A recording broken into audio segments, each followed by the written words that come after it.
Bhagavate Vasudevaya. Narayanam Namaskritya Naram Narottam Devim Saraswatim Vyasam Tato Jayamudiriye Nashtaprayeshu Avadreshu Nityam Bhagavata Sevaya Bhagavati Uttam Shloke Bhaktir Bhavati Naishtiki. So continuing with the discussion on Srimad Bhagavatam, Canto 4, Chapter 28, Puranjan becomes a woman in the next life. Text number 13 onwards.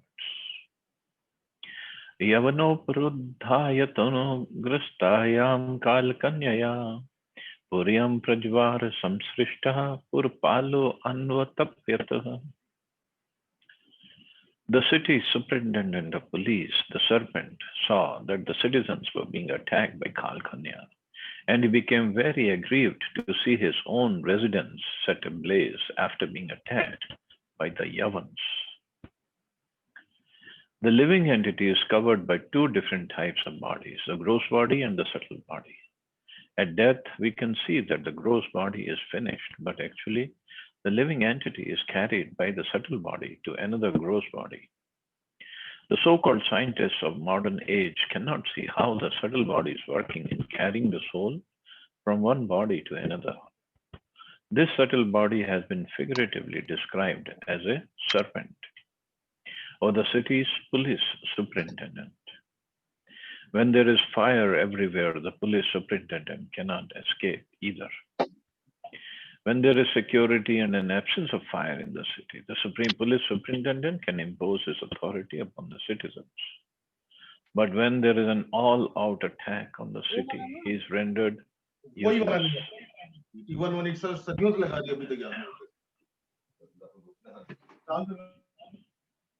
He is rendered useless.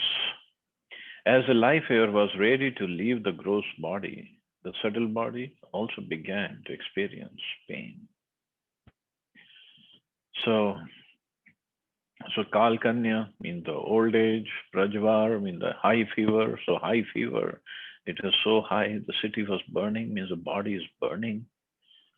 And the life force, which is the serpent here Prabhupada also compared it to the subtle body. It just could not maintain anymore. And Prabhupada is comparing just like a police superintendent. If there is all-out attack on the city and the city is burning, what is he going to do? Cannot do anything. Na shekesu avitum tatra purukrichoro upavepathu gantum achat tato vriksha kotarade sahanalat. As a serpent living within the cavity of a tree wishes to leave when there is a forest fire, so the city's police superintendent, the snake, wished to leave the city due to fire's severe heat. It becomes very difficult for snakes to leave a forest when there is fire. Other animals may flee due to their long legs, but serpents, only being able to crawl, are generally burnt in the fire. At the last stage, the limbs of the body are not as much affected as the life air. So the limbs of the body are still intact, like hands or legs, they're still intact, but the life air just cannot continue, cannot go on. So this is what happens at the time of death. Shithila vayevo yarhi gandharvair ritporushaha yavnairibhi rajanna upuruddho rurodha. The limbs of the serpent's body was slackened by the Gandharvas and the Yavan soldiers who had thoroughly defeated his body's strength. When he attempted to leave the body, he was checked by his enemies. Being thus baffled in his attempt, he began to cry loudly. So this is what is going to happen to the subtle body also. So these soldiers, they're not just going to let anybody or everybody flee. Put roadblocks everywhere and make sure they punish everybody. At the last stage of life, the different gates of the body are choked by the effects of disease, which are caused by an imbalance of bile, mucus, and air. Thus, the living entity cannot clearly express his difficulties, and surrounding relatives hear the sound gur gur from a dying man. In his Mukundmala Stotra, King Kulashekara states, "My dear Krishna, please help me die immediately so that the swan of my mind may be encircled by the stem of your lotus feet. Otherwise, at the time of my final breath, when my throat is choked up, how will it be possible for me to think of you?" So, when the throat is choked up and at the time of death, and all these problems are happening, it is very difficult to think of Krishna. Very, very difficult. The swan takes great pleasure in diving within the water and being encircled by the stem of the lotus flower. This entanglement is sporting joy. If in our healthy condition we think of the lotus feet of the Lord and die, it is most fortunate. In old age, at the time of death, the throat sometimes becomes choked up with mucus or blocked by air. At such a time, the sound vibration of Hare Krishna, the Maha Mantra, may not come out. Thus, one may forget Krishna. Of course, those who are strong in Krishna consciousness cannot possibly forget Krishna at any stage because they are accustomed to chanting the Hare Krishna Maha Mantra, especially when there is a signal from death. So, signal from death means when they are in some trouble, any trouble. The biggest, of course, there are so many miseries in the material world, but the one very big issue or problem happens when you are in a flight and then there is an announcement that whatever, either the turbulence is too much or the engine has failed or whatever, then we are up in the air, 35,000 feet up in the air. And nothing can be done, nothing. We cannot do anything to save ourselves.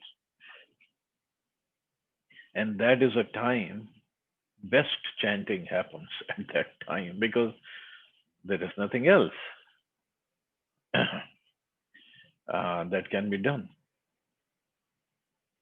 So Krishna, by putting us through these kinds of situations, he shows us you cannot do anything except taking shelter of me. And in Kali Yuga, especially in Kali Yuga, and by mercy of Chaitanya Mahaprabhu and Prabhupada, who has given it us, this Hare Krishna Maha Mantra. Because if we are in such a situation, we cannot pray to the deities, we cannot take care of the deities, we cannot open Bhagavatam, Bhagavad Gita, all we can do is chant. So chanting should be, it is our lifeline and should be so natural for any difficult situation, it should come out. Hare Krishna or chanting, not some bad word or some other word. That much practice should be there. And Krishna is non-different from his name. Like you see behind me, this Babaji in Vrindavan, wherever we go, they write Radha, Radha, Radha. Radharani is not different from her name. She is everywhere in Vrindavan or anywhere else also, wherever her name is being sung or chanted or written on the walls like this. So the idea is, especially in Vrindavan, they write Radha, Jai Shri Radha. They don't write Krishna over there anyway. Radharani is Vrindavaneshwari. So the point is, people should just remember Radharani's name when they're in Vrindavan or when they're in Braj. That's why the sadhus, they just write Radha, Radha, Radha everywhere. So that is how our mind should be. Our training should be, our practice should be such. So here, when at the time of death, it's terribly explained, well, actually graphically, very terribly, but nicely and in detail. It's not like, okay, you died and, and just leave the body. No, no, no, no. Everything is explained in detail. दुहित्रा पुत्र पौत्रांश जामी जामा जामातृ पार्षदान स्वत्वाविष्टम यत्किंचित गृह कोश परिच्छदम. King Puranjan then began to think of his daughters, sons, grandsons, daughters-in-law, sons-in-law, servants, and other associates, as well as his house, his household paraphernalia, and his little accumulation of wealth. It is not infrequent for a person overly attached to the material body to request a physician to prolong his life at least for some time. If the so-called scientific physician is able to prolong one's life for a few moments through the use of oxygen or other medicines, he thinks that he is very successful in his attempts, although ultimately the patient will die. This is called the struggle for existence. At the time of death, both patient and physician still think of prolonging life, although all the constituents of the body are practically dead and gone. And the dying person, he is thinking of all his relatives, all his associates, his house, and he has worked so hard to build this house and collect all this household paraphernalia and little accumulation of wealth, whatever money he has saved in the bank account. Everything is going to leave. This is what Krishna says in Bhagavad Gita. Mrityu sarvharascha. In the form of death, I take away everything. Everything. So, but we are so much of an ignorance. We still spend so much of time and energy and money in collecting all these things. All we need to collect is the bhakti points. That will go with us, nothing else. Aham mameti svikritya griheshu kumatir grihi dadyo pramadaya dino vipra yoga upastite. King Puranjan was overly attached to his family and the conceptions of I and mine. Because he was overly attracted to his wife, he was already quite poverty stricken. At the time of separation, he became very sorry. It is clear in this verse that at the time of death, thoughts of material enjoyment do not go away.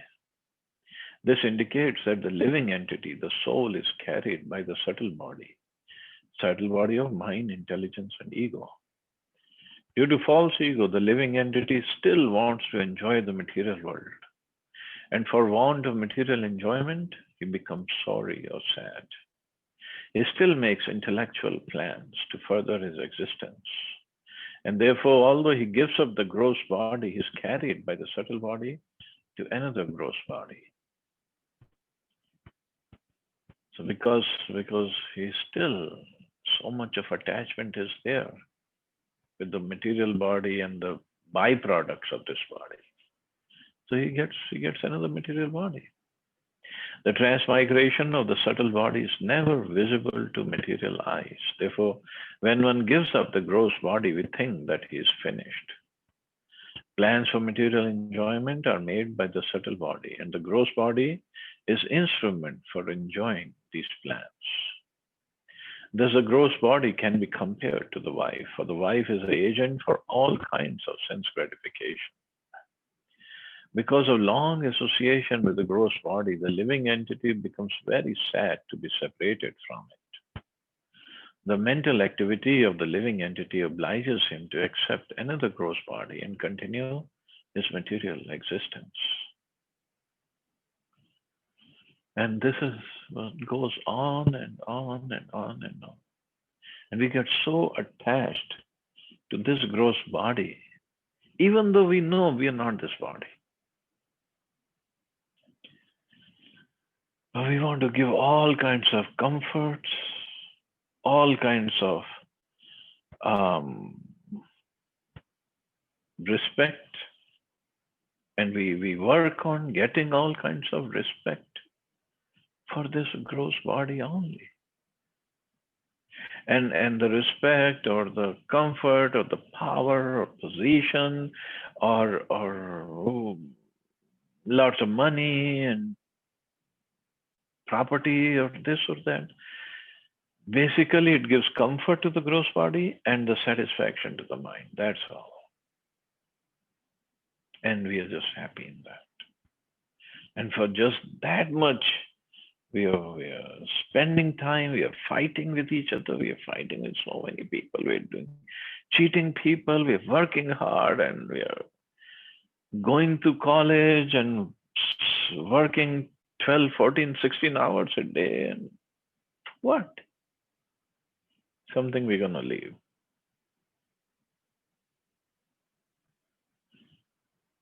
If we can, I mean, I'm not saying everybody can spend 14, 16, 18 hours a day chanting Hare Krishna or serving the Lord. How much benefit we'll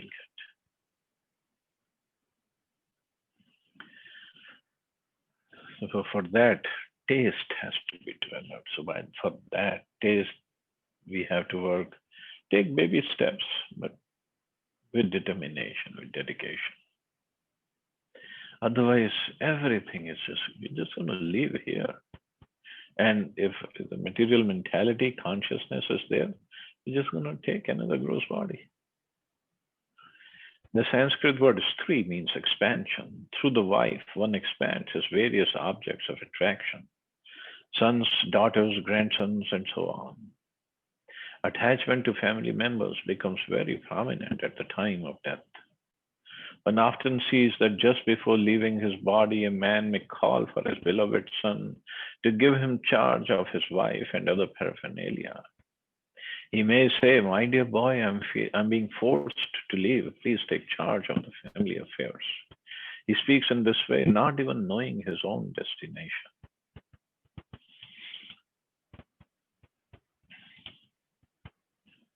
And that's why at least in the Punjabi tradition, we have on the fourth day of Kriya, whenever the 13th day, whenever it happens.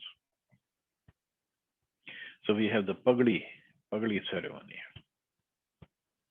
So the pagdi means the eldest son gets a pagdi, means now he is in charge of the family affairs. How much he takes care of the responsibility, that's a different story.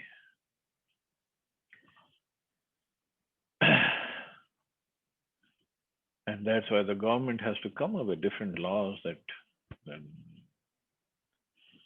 now the law is even if husband or mother or father, they have given the property to the son and the son is not taking care of them, they can take the property back. Because it happens so many times. And very, very terrible things we hear.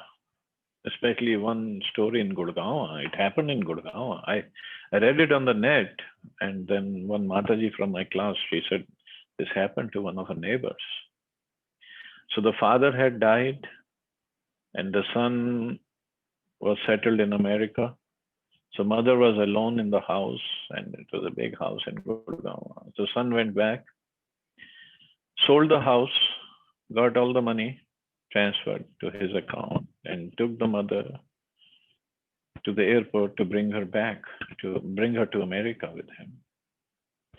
And mother didn't know. He just made her sit down and inside the airport.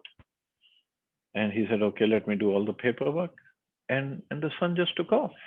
Didn't even tell his mother. And mother was there waiting for the son to come and take her to the gate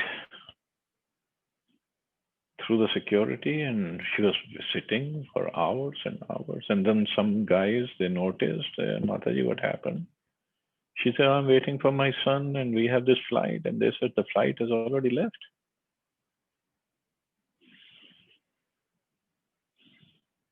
So now what to do? At least mother cried, and then somehow they arranged her to go back to the same house which was sold. But that family, although they understood, so they said, okay, Mataji, you just live here in the room. What can we do? We'll take care of you. What else can we do? So there are all kinds of people, all kinds. And I heard of one more story. The son here, living here in America, and he brought his parents here. And one day he took them to the mall, and he just disappeared. He just came back to his house, and the parents didn't even know what was our address. So they were sitting in the mall whole day. They didn't know what to do. They didn't have the phone number. They didn't have the address. So somehow that son's friend's family, they were in the mall. They saw the parents, and they understood what had happened. So they brought the parents to their house. And over the weekend, they said, okay, let's do a get together. And he called that son for the get together. They just told everybody what this guy has done. So then they all arranged for the parents to at least come back to India. There's too many sad stories. Of course, there are many good stories, wonderful stories also. People do take care of the parents. But so many things happen. And at the time of death, it's really, really, old age and death is very, very terrible. Very terrible. So we have to practice. We have to practice our bhakti sadhana so nicely. Either we leave the body when we are young or when we are healthy, or if we are old and sick, at least Krishna makes some arrangement for to take care. That's all. Lokantaram gatvati mayanatha kutumbini vartishyate katham tvesha balak kanu no shochati. King Puranjan was anxiously thinking, alas, my wife is encumbered by so many children. When I pass from this body, how will she be able to maintain all these family members? Alas, she will be greatly harassed by thoughts of family maintenance. All these thoughts of one's wife indicate that the king was overly engrossed with the thoughts of women. Generally, a chaste woman becomes a very obedient wife. This causes a husband to become attached to his wife. And consequently, he thinks of his wife very much at the time of death.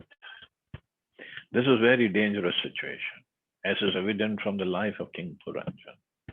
If one thinks of his wife instead of Krishna at the time of death, he will certainly not return home back to Godhead, but will be forced to accept the body of a woman and thus begin another chapter of material existence.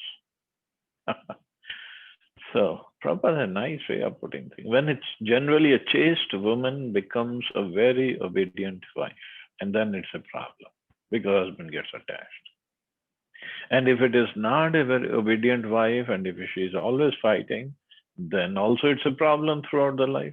But at least spiritually, if somebody is spiritually advanced, he thinks it's good. I'm not attached to my wife, and I can hopefully she allows him to take care of the spiritual practices.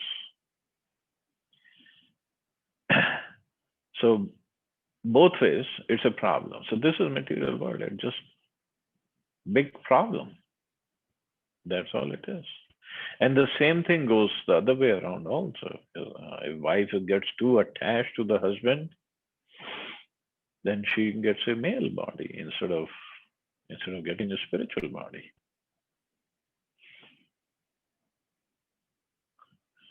So that is why this lifetime we have to shift our attachment, our attraction towards Krishna. So we have to work hard on this.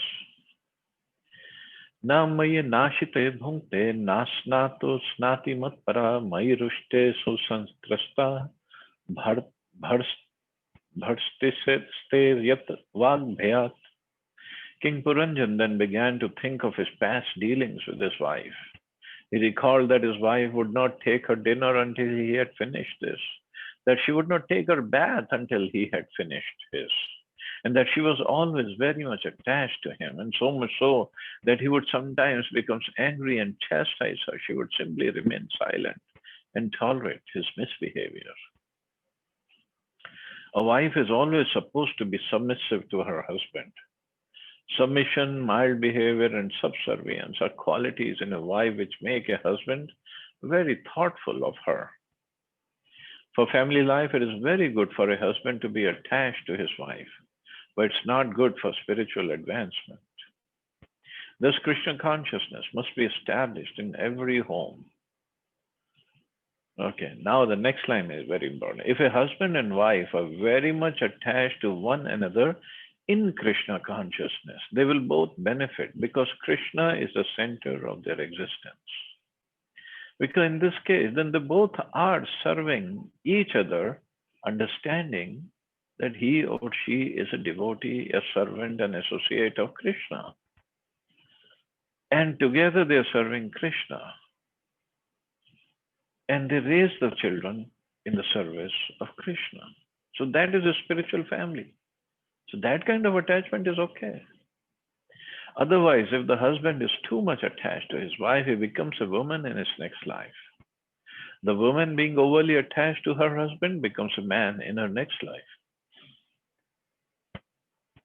Of course, next line again, controversial from our standard, but this is what Prabhupada says. Of course, it's an advantage for a woman to become a man, but it's not at all advantageous for the man to become a woman.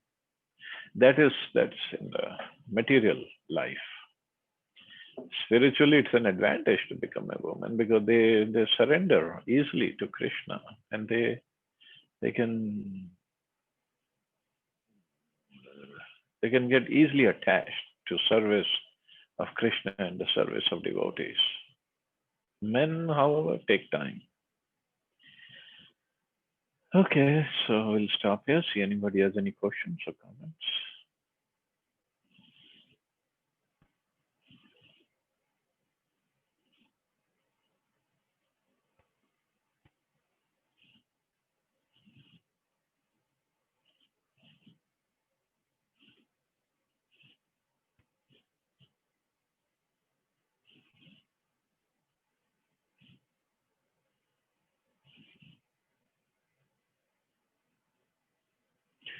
Okay, so we'll stop here. You all have a wonderful and safe day. Hare Krishna. Jai Srila Prabhupada. Hare Krishna, Jai Srila Prabhupada. Hare